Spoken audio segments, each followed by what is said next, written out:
Welcome to Blizzard Fire. We hope this video helps fire up your solution. In this video, I will explain how to add XLM to your Trezor Safe 5. First, open the Trezor Suite application on your computer.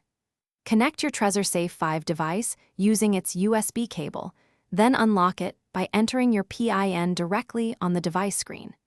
It is important to ensure your Trezor's firmware is always updated to the latest version for optimal security and functionality. Once Trezor Suite recognizes your device, navigate to the Account section on the left sidebar. Look for and click the Add Account button. From the list of available cryptocurrencies, select Stellar, also known as XLM. Follow the on-screen prompts and confirm the creation of your new Stellar account directly on your Trezor Safe 5 device for enhanced security. With your Stellar account now active, select it from your list of accounts in Trezor Suite. Then, click on the Receive tab.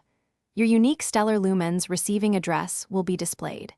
It is crucial to always verify this address on your Trezor Safe 5 physical screen to prevent any potential tampering or errors before proceeding with a transaction.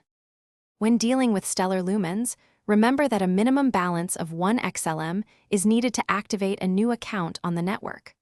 Also, if you are sending XLM to an exchange or service, always ensure you include the correct memo ID provided by the recipient. Finally, safeguard your 12-word recovery seed phrase. It is the ultimate backup for your funds. Thanks for watching. If you found this helpful, don't forget to like and subscribe.